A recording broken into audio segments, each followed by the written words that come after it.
Je vous invite à poursuivre la méditation du dimanche dans l'évangile de Matthieu. Et nous sommes arrivés au chapitre 15, Matthieu 15.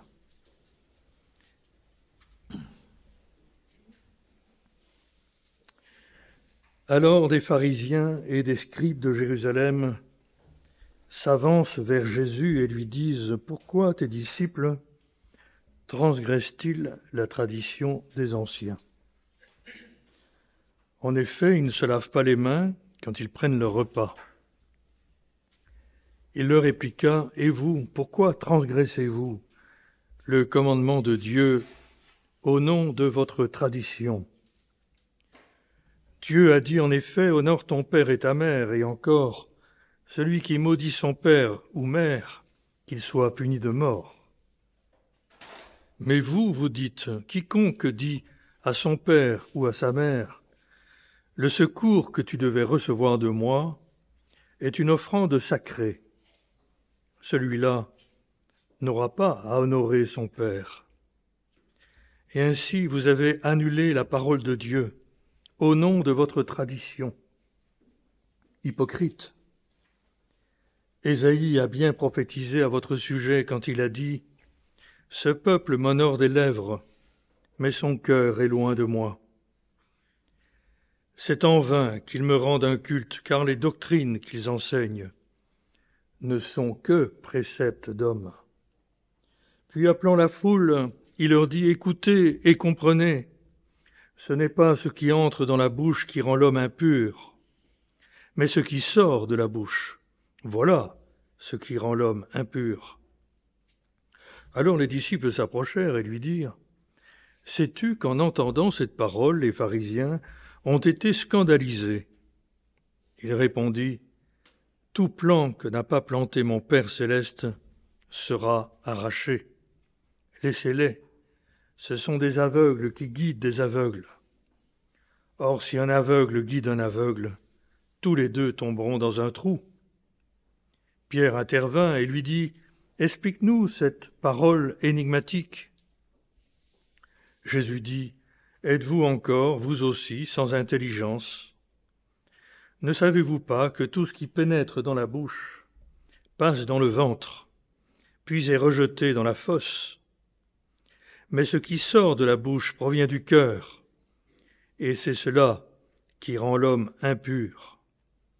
Du cœur, en effet, proviennent intentions mauvaises, pensées mauvaises, meurtre, adultère, inconduite, vol, faux témoignage, injure. C'est là ce qui rend l'homme impur, mais manger sans s'être lavé les mains ne rend pas l'homme impur. Il y a beaucoup de choses dans ce passage, je ne sais pas si nous arriverons à méditer sur tout. J'aimerais simplement m'attarder quelque peu sur les coutumes dont il est question ici dans notre texte, que l'évangile de Marc nous explique d'une manière plus précise. Marc chapitre 7, on lira quelques versets.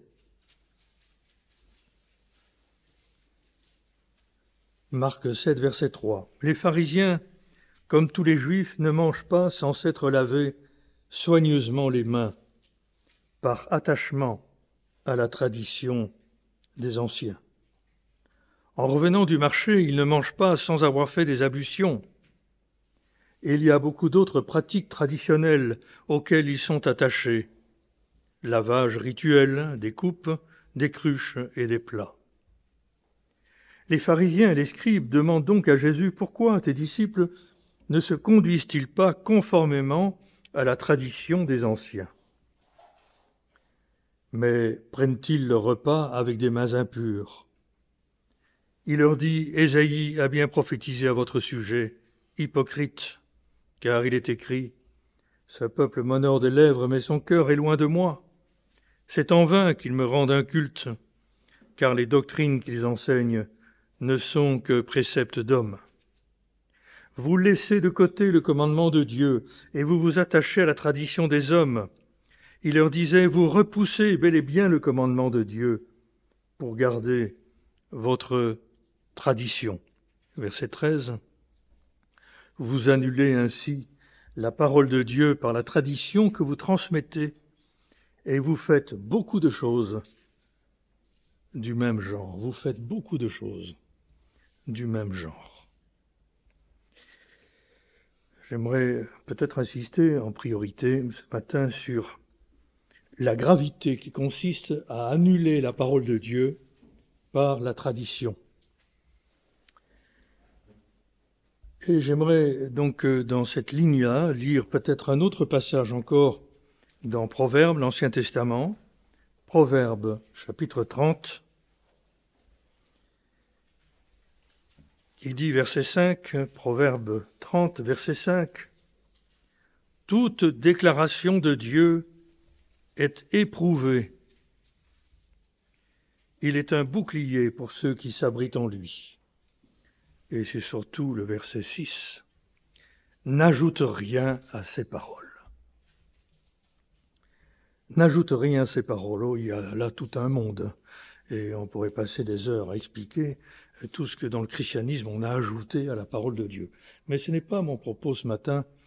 Je voudrais plutôt que nous puissions nous concentrer sur nous-mêmes pour savoir de quelle manière nous, aujourd'hui, nous pouvons ajouter quelque chose aux paroles de Dieu ou annuler la parole de Dieu. Il est dit carrément, vous avez annulé la parole de Dieu, vous avez transgressé le commandement, vous avez rejeté loin de vous la parole au profit de votre tradition.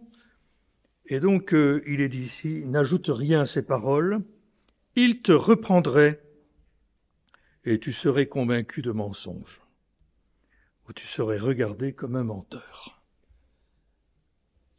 On peut être croyant, avoir la parole de Dieu et les traditions, et pas nos traditions, annuler la parole de Dieu et donc être des menteurs. Aucun menteur n'entrera dans le royaume de Dieu. Il faut être clair. La Bible est claire. C'est grave d'être menteur. Alors, comment pouvons-nous, nous, dans notre vie, être des menteurs ou transgresser le commandement de Dieu au profit des traditions? Alors, je voudrais vous lire deux passages qui sont importants. Dans Philippiens 3, et puis vous verrez donc, pourquoi nous lisons ces passages. Philippiens 3, d'abord, verset 2. « Prenez garde aux chiens. » L'apôtre Paul et Jésus n'ont pas peur de dire les choses. Jésus dit aux pharisiens hypocrites, les hommes religieux de son temps, vous imaginez la haute société religieuse de son temps, hypocrite, dit Jésus. Et puis, il dira à ses disciples, laissez-les faire, ce sont des aveugles. Ce sont des plans que Dieu n'a pas plantés, carrément. Ce sont des plans que Dieu n'a pas plantés. Pourtant, ils se croient dans la vérité. Ils ont la loi de Moïse. Ils ont même rajouté à la loi de Moïse, et c'est là leur erreur, des traditions qui ont fini par annuler le commandement de Dieu, c'est-à-dire pour le rendre contradictoire. Il est dit dans la loi, tu honoreras ton père et ta mère, c'est-à-dire tu pourvoiras à leurs besoins. C'est ça, la pensée principale. Quand tes parents sont vieux, il faut s'occuper d'eux. Mais vous, il a dit, vous avez dit, ce que je pourrais donner à mes parents, c'est une offrande à Dieu. Et comme ça me dédouane d'obéir au commandement de Dieu, celui d'honorer mon père et ma mère. C'est gros qu'une maison, mais il y a des choses qui sont peut-être moins apparentes et moins grosses, surtout quand on est dans le bain et quand nous-mêmes nous les pratiquons. Quand nous ajoutons la parole de Dieu, nos pensées, nos raisonnements, nos émotions, notre point de vue, notre doctrine, on peut sur le Saint-Esprit délirer complètement. Parce qu'il y a des choses sur le Saint-Esprit qu'on aimerait dire, qui sont intéressantes. Il faut qu'on parle en langue, il faut qu'on soit rempli de la puissance, on peut dire des choses sur la guérison, guérison divine, peut ajouter à la promesse de la guérison divine, selon les critères bibliques, des pensées qui sont toutes humaines et qui dépassent le cadre même de la pensée de Dieu, et donc qui contredisent ce que Dieu a fixé. Ainsi de suite. On peut par exemple dire, alors que à la maison, notre épouse est fatiguée, elle dit « Ah mais je dois faire mon culte ». Quand des gens sont en peine et qu'ils aimeraient bien venir à la maison, « Ah oui, mais c'est mon moment de culte ». Vous comprenez? Le culte. Mon culte. Ma conception du culte. Et Jésus dira des pharisiens, comme il le dit à nous aussi, à nous tous, qui sommes parfois, qui faisons, comme il est dit des pharisiens, bien d'autres choses. Ils ajoutaient à la parole bien d'autres choses. Comme par exemple, imposer l'habillement, pas de bijoux, pas de collier, pas de rouge à lèvres. C'est basé sur des textes clairs de la parole. La femme doit se comporter d'une manière sobre, modeste. On est d'accord. Il y a le commandement de Dieu. Mais il y a tout ce qu'on rajoute, tout ce qu'on impose dans l'Église. La longueur des jupes, la longueur des cheveux, la profondeur du soutien-gorge, enfin de la poitrine, que sais-je, un dos nu. Et on en dit des choses dans l'Église. J'ai entendu dans toute ma carrière des remarques des frères bien disposés qui ont imposé ainsi aux frères une tenue, un habillement, et qui par leurs conseils ont donné des directives, mais qui sont des directives orgueilleuses, qui n'ont pour but que d'imposer leur avis, leur idée. On aime que les gens pensent comme nous, vivent comme nous, s'habillent comme nous. C'est ce qu'on rajoute à la parole. Dieu n'a pas dit tout ça. C'est comme quand on impose les choses du culte. Il faut d'abord qu'il y ait une liturgie, il faut d'abord après qu'il y ait ceci, tel ordre dans le culte. Et même nous, des fois, quand nous changeons l'ordre du culte, il y a des amis qui sont un peu surpris. Des fois, quand on change rien que la disposition des chaises, quelqu'un m'a dit récemment, je suis content parce que le Covid, j'ai enfin vu dans le Covid que les gens ne s'asseyaient plus à la même place. J'étais tout content. Ça, c'est toujours à la même place. Bon, alors, il y a des gens qui s'asseyent à une certaine place pour l'air, pour la clim, etc. On est bien d'accord. Mais on a des traditions, on est bourré de traditions. C'est comme la prière. Quand il faut prier, comment faut-il prier? Eh bien, on prie selon nos idées.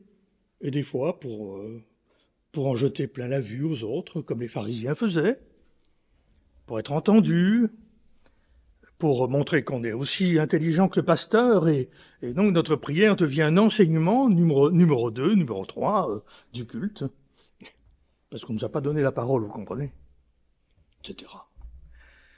D'où viennent les traditions? Un désir de domination, un désir personnel, humain, pour nous satisfaire, parfois aussi pour nous rassurer. Comme disait tout à l'heure Philippe dans son témoignage, pourtant je lis la Bible, je vais au culte, vous savez, ces traditions qui nous donnent une impression d'être croyants. Il y a quelque chose de rassurant, sauf que quand le cœur est troublé, on s'aperçoit que ça suffit pas. Et c'est là le secret, c'est le cœur. Ce peuple m'honore des lèvres, dit Ésaïe, des lèvres, des paroles. Mais son cœur est éloigné de moi. Et le culte qui me rend est un culte vain. C'est vain, c'est la vanité. C'est du mensonge. Parce qu'il n'écoute que des préceptes humains. Alors, préceptes humains. Et on peut aussi s'emparer des textes de la Bible, apprendre des versets bibliques et en faire un système humain. C'est le danger de la théologie. J'ai fait ma théologie, donc je sais ce que c'est, je sais de quoi je parle. C'est l'analyse des textes, comme le font les pasteurs, les théologiens. On dissèque le texte d'une manière outrancière. Et on veut, transmettre ce qu'on croit avoir compris, ce que nous pensons être juste. Mais c'est encore nous qui gérons la lecture de la Bible, son analyse, sa transmission, sa compréhension aussi.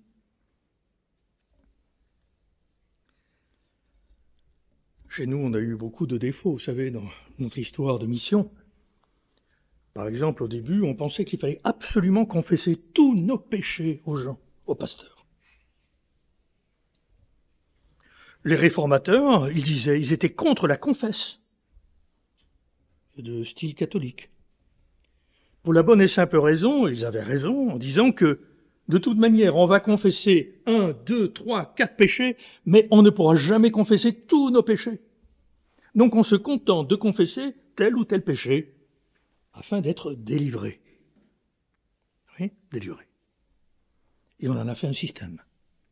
Ce qui fait que, beaucoup moins aujourd'hui, parce qu'on a mis un coup de frein, parce qu'on a réalisé qu'il y avait là un danger, une tradition, c'est de penser qu'il faut absolument voir un pasteur pour lui parler, et c'est vrai, c'est confesser vos péchés les uns aux autres, afin d'être guéri quand on est malade, quand on s'en sort pas tout seul, on va confesser ses péchés aux autres. C'est normal, c'est naturel, mais en faire un système, systématiquement confesser tous mes péchés. Et même, il y a des amis qui ont confessé 10 fois les mêmes péchés au même pasteur. Comment ça se fait, ça? Parce que c'est la tradition. Je confesse, donc je dois être délivré. Vous voyez, j'ai décidé que c'était comme ça. C'est un principe. Et après, bien sûr, il y a les déceptions, et les gens qui disent « j'ai déjà confessé 10 fois et je ne suis pas délivré », bien sûr. Parce que c'est toi qui as décidé de confesser tes péchés. Parce que c'est toi qui fais ton système, qui entre dans le système. Tu confesses pas ton péché parce que le Seigneur t'a demandé de confesser ton péché, parce que tu es convaincu de péché. Tu le fais parce que c'est un système. Mais ton cœur n'est pas attaché à Dieu. Vous voyez, on confesse son péché quand c'est Dieu qui nous l'ordonne. Pas quand c'est moi qui le décide. Quand je suis travaillé à salut par le Saint-Esprit et quand la parole de Dieu agit comme une épée tranchante, qui tranche, qui sépare en moi l'âme de l'esprit, qui juge les pensées de mon cœur, alors quand Dieu me parle, alors là, je confesse mon péché. Mais pas parce que c'est un système. Pas non plus parce que je suis un peu accusé. Et en général, on est accusé pour les mêmes péchés, vous savez. Même dans les prisons, et les gens il y a les meurtriers qui n'ont rien fait au niveau sexuel, mais qui sont, je dirais, accusés dans leur conscience par les péchés sexuels. Par contre, ils ne sont pas accusés parce qu'ils ont tué, parce qu'ils ont volé, parce qu'ils ont brutalisé. Parce que ça ne travaille pas de la même manière sur la conscience. Vous voyez ? C'est pas moi qui décide de confesser quel péché. C'est Dieu qui doit me parler, c'est sa parole. Et j'essaie de vous transmettre un petit peu ce que j'ai à cœur ce matin, et pour ça je vous lis les passages de Paul, et nous allons voir ce qu'il nous en dit. Prenez garde aux chiens, prenez garde aux mauvais ouvriers. Mauvais ouvriers, mauvais pasteurs, mauvais chrétiens. Prenez garde aux faux circoncis. Vous savez, les faux circoncis, ce sont les juifs qui s'étaient fait circoncire, mais qui n'étaient pas circoncis de cœur. Ils avaient l'apparence de la circoncision. Juste un exemple, pour vous montrer comment on est attaché aux traditions. Chez les protestants, ils ont dit, la circoncision doit être remplacée par le baptême. Vous voyez, voilà. La circoncision, c'était l'Ancien Testament, c'était la loi, elle est passée. L'Ancien Testament, c'était l'ombre. Les préceptes de l'Ancien Testament, c'est l'ombre des choses à venir. La réalité est en Christ. Mais l'homme aime les ombres. Nous aimons l'ombre beaucoup plus que la lumière. Nous aimons l'ombre plutôt que la réalité. Et c'est ce que Paul explique ici. Prenez garde aux faux circoncis, car les circoncis, c'est nous qui rendons notre culte par l'Esprit de Dieu, pas par l'intelligence, pas par le raisonnement, pas parce que j'ai décidé d'eux, parce que j'ai pensé que c'est comme ça qu'on devait faire, par l'Esprit de Dieu, qui plaçons notre gloire en Jésus-Christ. Comme Philippe a dit, c'est en Jésus que se trouve le oui absolu, pas en moi, en oui. En lui, Jésus, oui. Et même quand je suis au fond du trou, Jésus c'est oui, toujours oui. Et donc même quand on est misérable, Jésus c'est toujours oui. Voilà. On se glorifie en Jésus, pas en soi. On se glorifie pas dans le bien-être spirituel que le Seigneur nous a accordé, dans le développement spirituel qui est le nôtre. On se glorifie en Jésus. Nous, on est toujours, on doit disparaître. On est circoncis. Vrai circoncis. Il est dit, qui ne nous confions pas dans la chair, qui ne nous confions pas en nous-mêmes. Et Paul est beaucoup plus explicite encore dans l'Épître aux Colossiens, et j'aimerais que nous attardions sur ce chapitre 2 de l'Épître aux Colossiens.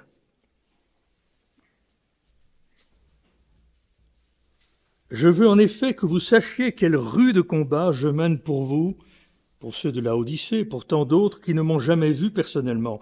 Je veux qu'ainsi leur cœur soit encouragé et qu'étroitement unis dans l'amour, ils accèdent en toute sa richesse à la plénitude de l'intelligence, à la connaissance du mystère de Dieu, Christ, en qui sont cachés tous les trésors de la sagesse et de la connaissance. Je veux que vous parveniez à la connaissance du mystère de Dieu, Christ. Et Paul dit, je livre un combat. Vous savez, on fait une grande erreur avec nos enfants pour les élever. On les met sous la loi.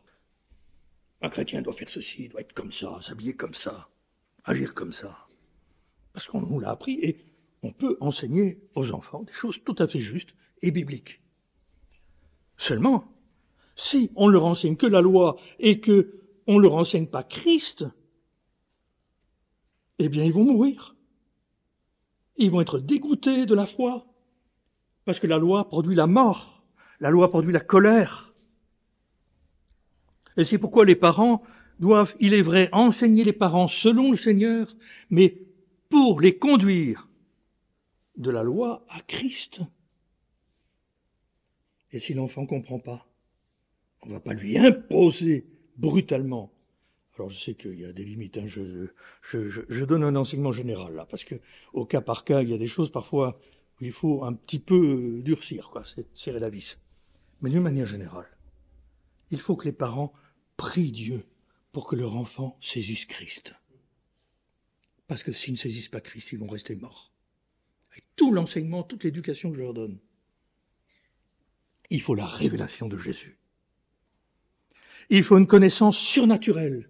Il faut que l'Écriture soit inspirée, la parole de Dieu. Vous avez annulé la parole. Quand on ajoute à la parole sa pensée, son impulsion, ses agissements charnels et humains, si on est des mauvais ouvriers, la parole de Dieu perd de son efficacité. La parole de Dieu n'existe plus dans sa puissance.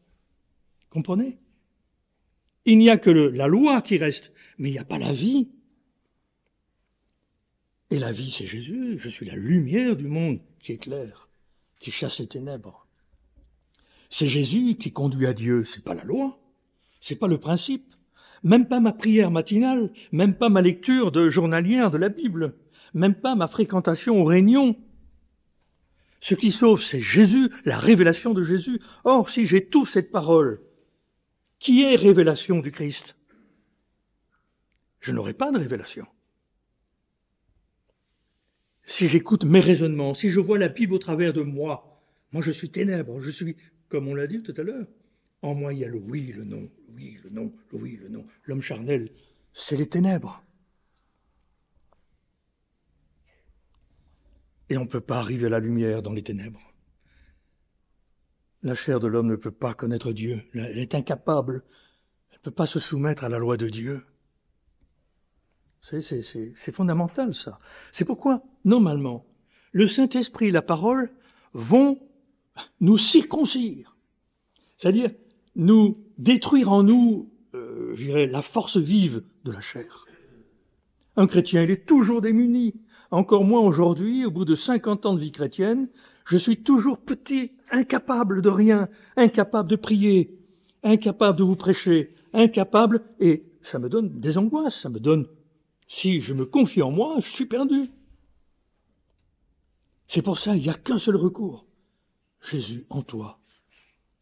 En toi habitent tous les trésors de la sagesse et de la connaissance. Mais on va un petit peu plus loin, je reviendrai sur ça. Verset 4. Je dis cela pour que personne ne vous abuse par de beaux discours. Verset 6. Poursuivez donc votre route dans le Christ. Bon, c'est une mauvaise traduction de la Tobe. Vivez en lui, en Christ, Jésus, le Seigneur, tel que vous l'avez reçu. Soyez enracinés, fondés en lui. Fondés en lui. Affermis ainsi dans la foi telle qu'on vous l'a enseignée, et soyez débordants de reconnaissance. Veillez à ce que nul ne vous prenne au piège de la philosophie. Alors la philosophie ici, c'est pas les grands systèmes de pensée, c'est la spéculation religieuse. C'est le filtre de votre cerveau. Vous lisez la Bible, vous la recevez par le filtre de votre cerveau ou de votre âme. Je suis de souche adventiste et catholique. C'est-à-dire, quand je me suis converti, j'étais un mystique.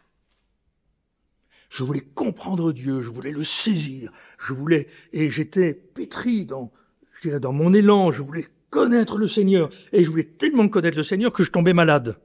Vraiment, je faisais une dépression. Parce que je voulais le connaître, par moi-même. Et il est arrivé un moment donné où j'ai laissé la Bible de côté, je dis, Seigneur, écoute, je ne peux plus lire la Bible parce qu'elle me rend malade, parce que je suis un mauvais lecteur de la Bible. Et je te prie d'avoir pitié de moi et de me parler quand même si j'arrive plus bien à lire la Bible. C'est fou, hein? Je sais pas ce que vous m'auriez dit comme conseil, Luc, mais enfin, comme c'est pas très raisonnable ce que tu fais là. Le Seigneur parle par sa parole, hein, vous comprenez? Oui, mais j'avais un mauvais filtre. Et Dieu m'a parlé, il m'a guéri, il m'a montré que je voulais le chercher par moi-même, avec mon orgueil, mon ambition, je voulais faire de Dieu, je voulais prendre Dieu dans ma main, en quelque sorte, comme dit Job, prendre possession de lui, de la vie spirituelle, et je suis tombé malade. Et donc, il a fallu que le Seigneur me guérisse, il l'a fait, parce que je lui ai abandonné mon raisonnement et mes émotions. Je dis, Seigneur, toi, je sens tout le contraire, je suis perdu, mais tu es venu sauver et chercher les perdus. Et le Seigneur est venu me chercher, et il m'a sauvé. Et il m'a guéri, maintenant je lis la Bible tous les jours, rassurez-vous, et je prie aussi, pas comme avant, toujours dans un sentiment extrême de faiblesse, et on est obligé d'être faible, vous comprenez, pour que la parole nous fasse vivre, pour que la parole nous ressuscite. C'est la parole de Dieu qui, quand Dieu ordonne, la chose existe. La parole de Dieu est créatrice, elle est puissance de Dieu.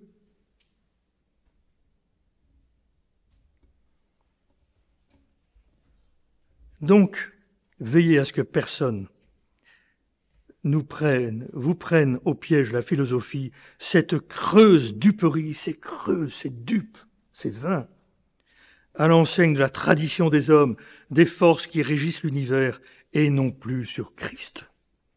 Car c'est en Jésus qu'habite corporellement toute la plénitude de la divinité, et vous vous trouvez pleinement comblés en celui qui est le chef de toute autorité et de tout pouvoir.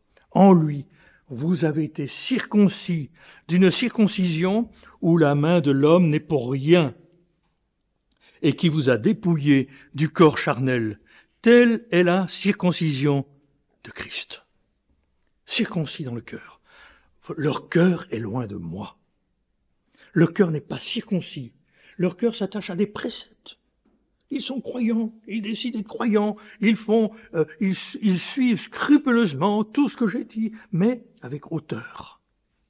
Leur cœur est loin de moi. C'est un cœur incirconcis. Et vous comprenez que quand on a un cœur incirconcis, on est comme les Juifs. C'est-à-dire, on ne reconnaît pas Jésus, on est même son ennemi, et on est scandalisé, comme l'ont été les pharisiens par les paroles de Jésus. On ne comprend rien. On ne peut rien comprendre avec notre lumière. Nous ne pouvons rien comprendre tout seuls. Et même la circoncision, vous savez, cette circoncision qui consiste dans le dépouillement du corps de la chair, c'est-à-dire, vous n'y êtes plus pour rien, où il n'y a plus d'opposition. Vous n'êtes plus esclave de votre chair. Vous êtes libérés, parce que Christ, il est dit, il nous a dépouillés du corps charnel. Et c'est une circoncision, il est dit, où la main de l'homme n'est pour rien. Voilà. La main de l'homme n'est pour rien. Ça, c'est la vie chrétienne. Je ne suis rien, je ne peux rien, mais Jésus peut tout. Et il est toute ma vie. Je le reçois comme la plénitude de la vie. Je ne veux rien entreprendre, je ne veux plus rien entreprendre, ni en prière, ni en lecture de la Bible, ni en quoi que ce soit. Je suis là à la disposition du Seigneur, tel un vase vide, et je me laisse remplir par lui. Seigneur, fais ce que moi, je n'arrive pas à faire. C'est ça la circoncision. Vous savez, la circoncision, ça fait mal. Hein. La circoncision juive, c'était juste un petit aspect de ce que c'est. C'est une coupure. Coupure dans l'organe sexuel, c'est l'organe sexuel de l'homme. Vous savez, ce qui fait la fierté de l'homme. Coupé, tac. Et puis quand c'était coupé, ça faisait mal. Hein. On ne pouvait plus marcher. Hein. Devant Jéricho, Dieu a fait obliger tout l'Israël à faire circoncire les hommes avant d'entrer dans le pays promis. Eh bien, vous savez, devant Jéricho, les grandes murailles, les grands ennemis, les géants, il fallait que le peuple combatte d'abord en étant circoncis, c'est-à-dire couché pendant 8 jours sans pouvoir marcher. Hein. Aller aux toilettes, à peine aller aux toilettes, hein, parce que ça fait mal. C'est dit comme ça dans l'écriture, c'est parce qu'on lit pas, on lit la Bible, vous savez, avec des lunettes roses, hein, donc ça veut pas dire tout ça, mais si, ça veut dire tout ça. Ça fait mal, c'est un handicap. C'est une marque. On est marqué dans sa chair. Et il faut que Jésus nous marque dans sa chair. Il faut que, quand nous donnons l'éducation à nos enfants, que nos enfants soient marqués, qu'ils aient cette marque. Alors ils vont échouer, ils vont avoir du mal, et on sera là, livrer un combat pour eux, pour que Christ leur soit révélé. C'est la plus belle tâche, ça, cette éducation-là. Priez pour que les enfants connaissent vraiment le Seigneur, pas la loi, pas la règle, pas les principes, connaissent Jésus. Et c'est pourquoi il est dit abonder en action de grâce, vous comprenez? Parce qu'il n'y a plus à pleurer. Le Seigneur est tout, puisqu'il est tout, nous sommes dans l'action de grâce, dans la reconnaissance. Seigneur, je suis mal, mais tant pis, toi tu es tout. Seigneur, il me manque tout, mais toi tu es tout pour moi. Donc, faut s'habituer à ça, hein, attention. Hein. La chair n'est pas contente, ça c'est sûr. C'est pour ça qu'on apprend l'obéissance par les choses qu'on souffre. Il faut accepter la souffrance dans la chair. Pas la souffrance de la loi, vous savez, la souffrance c'est se cravacher, fais-le, lève-toi tôt le matin pour lire la Bible, en avant. L'effort de l'homme. Et on est capable, il y a des gens qui sont capables de faire ça. Les pharisiens étaient des hommes irréprochables au niveau légal. Même l'apôtre Paul. Sauf que l'apôtre Paul était un homme violent et méchant et un meurtrier. Voilà. Alors vous comprenez que si nous sommes sous la loi, nous sommes méchants et qu'il n'y a pas d'amour dans l'Église. Les gens sont religieux, ils croient en Christ, ils croient au Saint-Esprit, ils croient à toute la sainte parole de Dieu, mais ils sont méchants. Pourquoi? Parce que le cœur n'est pas circoncis. Ils sont sous les lois, sous les préceptes. C'est l'homme qui a pris le relais, c'est l'homme qui se convertit, qui se décide de se convertir. Il dit, la main de l'homme n'est pour rien. J'ai lu ce matin, j'ai encadré dans ma Bible, en grand. l'homme n'y est pour rien. N'être pour rien. Alors, il faut accepter d'être malheureux, hein. Il faut accepter d'être rien. On n'est pas grand, on n'est pas des héros de la foi. Non, on n'est pas des géants, rien du tout. On est petit, misérable. Mais on ne reste pas misérable parce qu'on saisit Christ, notre richesse. Verset 16. Dès lors que nul ne vous condamne pour des questions de nourriture ou de boisson, à propos d'une fête, d'une nouvelle lune ou des sabbats, tout cela n'est que l'ombre de ce qui devait venir, l'ombre, vous voyez. Et j'ai l'impression parfois que nous sommes attachés à des ombres. C'est pourquoi c'est les ténèbres. L'ombre, c'est pas la lumière, ça, l'ombre. Comme dit un de mes amis, on n'épouse pas son ombre, on n'épouse pas l'ombre de sa fiancée. Qu'est-ce qu'on ferait avec une ombre? On épouse la fiancée. Et on ne peut pas se contenter de l'ombre de la présence du Seigneur. C'est de lui que nous avons besoin. Mais la réalité relève du Christ. Ne vous laissez pas frustrer de la victoire par des gens qui se complaisent dans une dévotion. Vous voyez ça, c'est l'homme religieux. Dans un culte des anges, ils se plongent dans leur vision et leur intelligence charnelle les gonfle de chimères. Ils ne tiennent pas à la tête, c'est-à-dire ils ne tiennent pas à Christ, de qui le corps tout entier, pourvu et bien uni, grâce aux articulations et ligaments, tire la croissance que Dieu donne. C'est Dieu qui donne la croissance si on s'attache à la tête. Vous voyez, et je ne voudrais pas que nous fassions autre chose que nous attacher à la tête. Alors peu importe comment on se comporte, comment on s'habille, vous savez, on n'est pas là pour juger. La parole suffit. La parole nous montre comment nous devons faire, comment nous devons nous habiller. Et un mari, s'il voit son épouse qui est un peu trop mondaine, eh bien, il faut plutôt qu'il prie en disant « Seigneur, révèle à mon épouse, révèle-toi à mon épouse, révèle-lui la parole. » Et qu'elle voit elle-même, quand elle se regardera dans le miroir, comme ça s'est passé pour ma fiancée à l'époque. Quand elle s'est convertie, elle était toute maquillée, elle avait des boucles d'oreilles comme ça, elle était très mondaine, et c'est comme ça que je l'aimais bien d'ailleurs, parce que j'étais mondain aussi. Bien sûr. Elle s'est regardée dans la glace, elle a dit oh !» Convaincue de péché, et elle m'a imposé ce qu'elle devait être, désormais. Dépouiller des artifices. C'est l'œuvre du Saint-Esprit. Pas besoin de faire le chef, de faire la loi, de surveiller, de contrôler, pas du tout. C'est le Saint-Esprit qui doit tout faire. C'est le Saint-Esprit qui doit montrer dans notre cœur ce qui ne va pas. Et dans l'Assemblée, c'est pour ça que, malheureusement, j'ai pas toujours été un bon pasteur dans ce sens-là.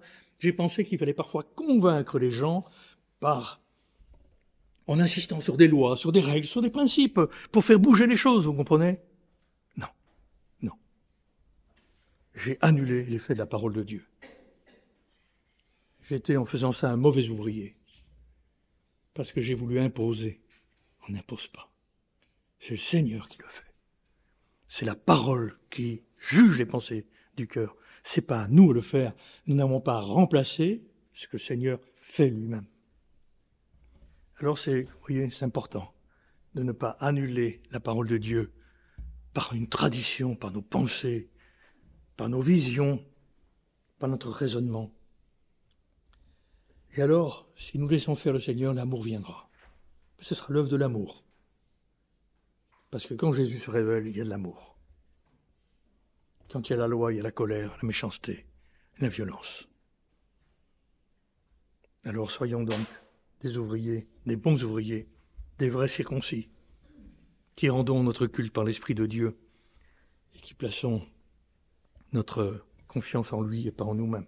Alors répondons la parole, soyez libres. Prions.